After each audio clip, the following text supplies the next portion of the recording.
Hello friends, welcome to AD story. আমার আজকের recipe গুড়াম।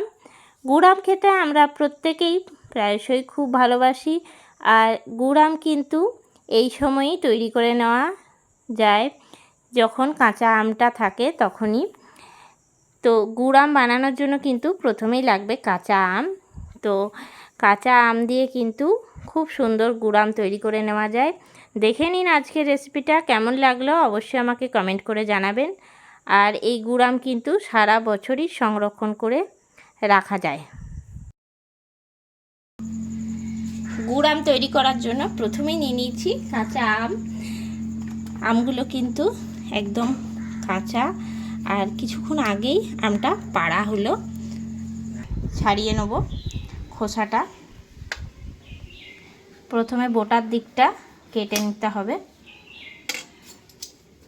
তারপরে খোসাটা ছাড়িয়ে নিচ্ছি। আর খোসাটা কিন্তু একদম পরিষ্কার করে ছাড়িয়ে নিতে হবে। অনেকে খোসা শুদ্ধই গুড়াম করেন, তো সেক্ষেত্রে খুব একটা ভালো লাগে না, তিতো তিতো লাগে। তো খোসাটা যদি বাদ দিয়ে করা হয় তাহলে গুড়ামটা কিন্তু বেশ অনেক দিন পর্যন্ত থাকে।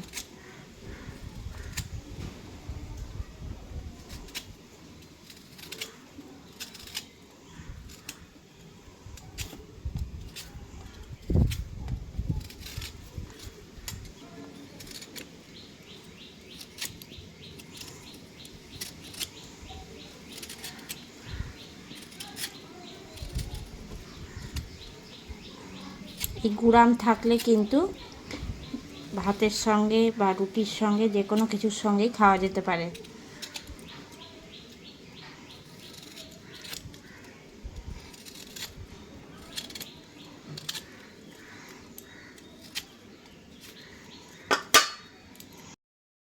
তো এখন আমটার আমি খোসা ছাড়িয়ে নিয়েছি, এবারে চিড়ি করে নিচ্ছি। তো যেহেতু এই আমটার আঁঠি হয়ে গেছে, তার জন্য আমি বটিতে চিড়িটা করে নিচ্ছি। ছুরিটা একদমই কাটা যাচ্ছে না।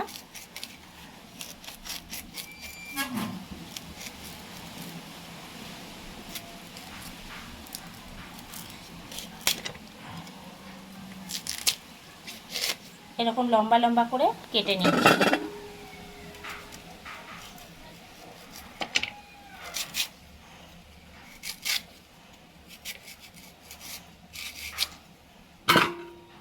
এগুলো মাঝখান থেকে কেটে নিচ্ছি।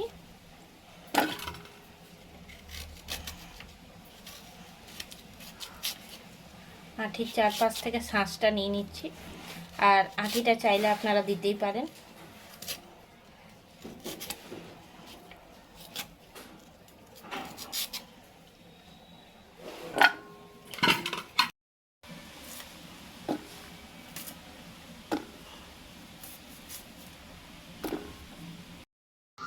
আমটা কেটে নিয়ে ফিরে চলে এসেছি, আর অনেকটা জলে ভিজতে দিয়েছি। ভালো করে এবার ধুয়ে নেব। 3বার ধুয়ে নিয়ে ফিরে চলে এসেছি। দিয়ে দিচ্ছি হলুদের গুঁড়ো। আমি এখানে 1 কিলো আম কুচি করেছি। 2 চামচ দিয়ে দিলাম হলুদের গুঁড়ো। ভালো করে মাখিয়ে নেব।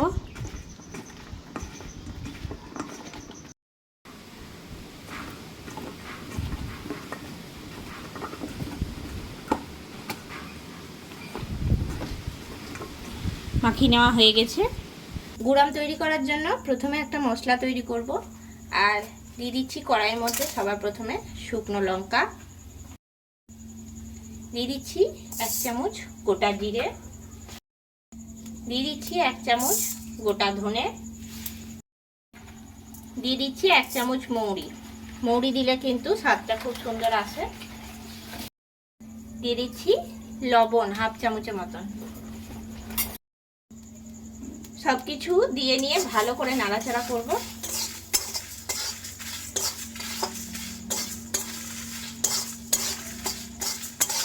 আপনারা চাইলে এর মধ্যে গোলমরিচ কিন্তু দিতে পারেন, গোটা গোলমরিচ।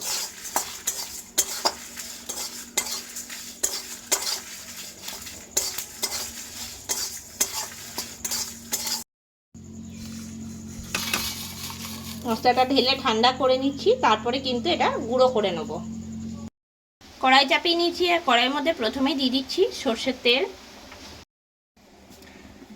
কড়াইয়ে তেল গরম হয়ে গেছে, দিয়ে দিচ্ছি আমি 5 ফোড়ন, শুকনো লঙ্কা,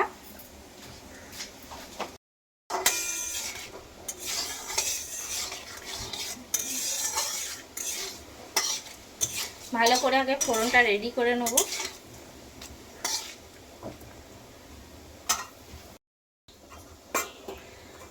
ফোড়নটা এখন রেডি হয়ে গেছে আর দিয়ে দিচ্ছি হলুদ মাখানো আমটা। দিয়ে নিয়ে নাড়াচাড়া করব।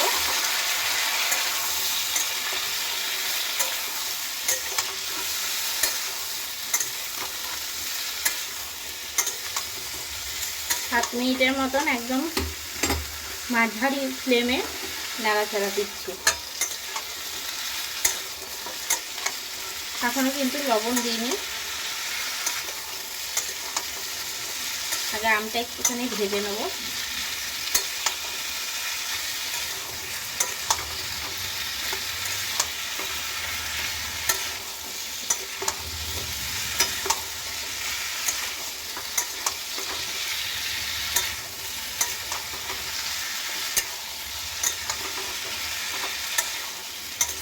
বেশ কিছুক্ষণ নাড়াচাড়া করলাম, এবার দিয়ে দিচ্ছি লবণ।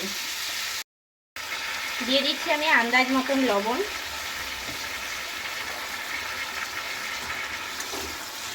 লবণটা দিয়েও নাড়াচাড়া দেবো।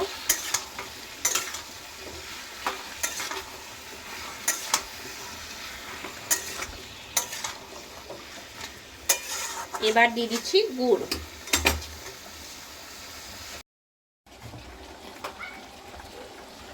গুড়টা আগে থেকে গলিয়ে নিলেও ভালো হয়, আর তাছাড়া এখানে আমের সঙ্গে দিয়ে দিলেও কিন্তু গলে যাবে।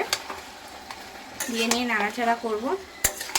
তো এখানে আমি 250 গুড় দিলাম আর 500 চিনি দেবো, কেননা 1 কিলো আম নিয়েছি, 750 মতন গুড় হোক বা চিনি হোক যেটাই হোক দেবো।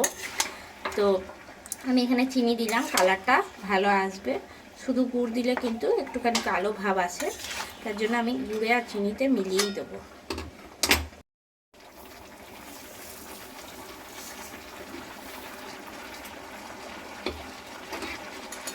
দিয়ে নিয়ে নাড়াচাড়া করব।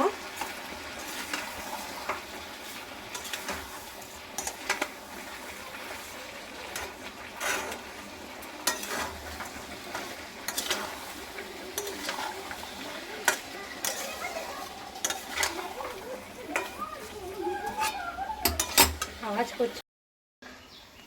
প্রায় 10 থেকে 15 মিনিট পরে আবার ফিরে এলাম। তা এখন কিন্তু গুড়টা পুরোপুরিভাবে গলে গেছে আর কতটা জল বেরিয়েছে। এই গুড় জলেই কিন্তু পুরো আমটা সিদ্ধ হবে। আমটা কিন্তু এখন একদমই সিদ্ধ হয়নি। এই রকমভাবে কিন্তু সমানে ফুটতে দিতে হবে। আর গ্যাসের ফ্লেমটা একদম লোতে করে রাখতে হবে। ফুটতে ফুটতে কিন্তু একদম টান টান হবে। আর অন্যদিকে কিন্তু মশলাটা গুঁড়ো করে রেখে দিতে হবে। মশলাটা কিন্তু এখন দেবো না, ওটা পরে কাজে লাগবে। এখন সমানে এইরকম নাড়াচাড়া করতে হবে তল উপর করে, নাহলে তলায় কিন্তু ধরে যেতে পারে। গুড় চিনি দেওয়া থাকলে কিন্তু বেশি ধরে যাওয়ার সম্ভাবনা থাকে, তার জন্য নাড়াচাড়াটা সমানে করে যেতে হবে।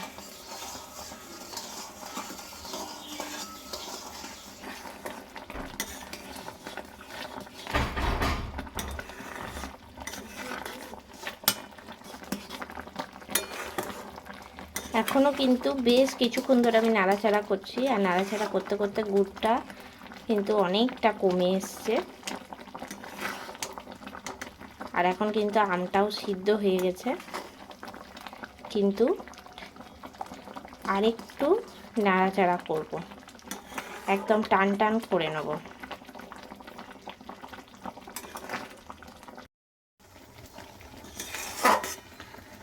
বেশ কিছুক্ষণ ধরে নাড়াচাড়ার পরে গুড়টা কিন্তু এখন একদম টান টান হয়ে গেছে।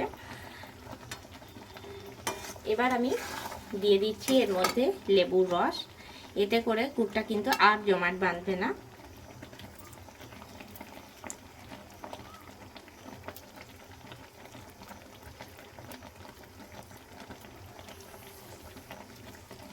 এক চামচের মতন লেবুর রস দিলাম।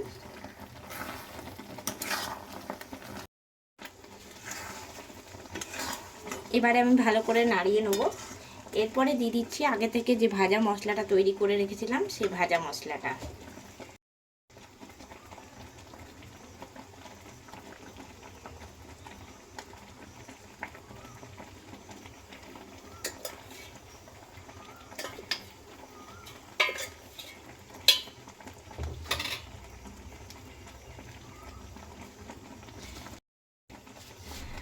আমি এখানে ভাজা মশলাটা 1.5 চামচের মতন দিলাম, দিয়ে নিয়ে নাড়াচাড়া করব। এখন কিন্তু গুড়ামের কালারটা পুরোপুরি চেঞ্জ হয়ে গেছে।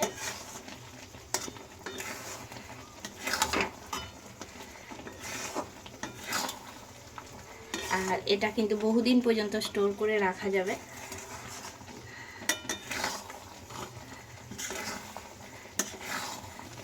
ভালো করে নাড়িয়ে নেব।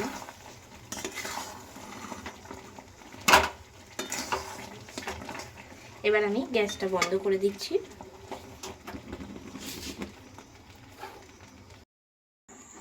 এখন ঠান্ডা হয়ে গেছে আর কালারটা কিন্তু খুব সুন্দর এসছে।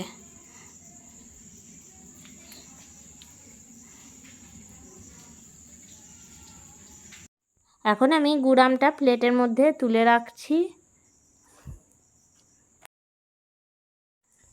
কেমন লাগলো আমার আজকের এই রেসিপিটা অবশ্যই আমাকে কমেন্ট করে জানাবেন। খুব সহজে আপনারাও কিন্তু বাড়িতে এরকমই গুড়াম তৈরি করে নিতে পারেন। আজকের রেসিপিটা ভালো লেগে থাকলে লাইক করবেন, শেয়ার করবেন। এই চ্যানেলে নতুন বন্ধু হয়ে থাকলে চ্যানেলটা সাবস্ক্রাইব করে দেবেন। পাশে থাকা বেল আইকনটা প্রেস করে রাখবেন সবার আগে নোটিফিকেশন পাওয়ার জন্য। আজ এ পর্যন্তই, আবারও কোনো নতুন রেসিপি নিয়ে হাজির হব। সঙ্গে থাকুন আর দেখতে থাকুন। সবাই ভালো থাকবেন, সুস্থ থাকবেন। ধন্যবাদ।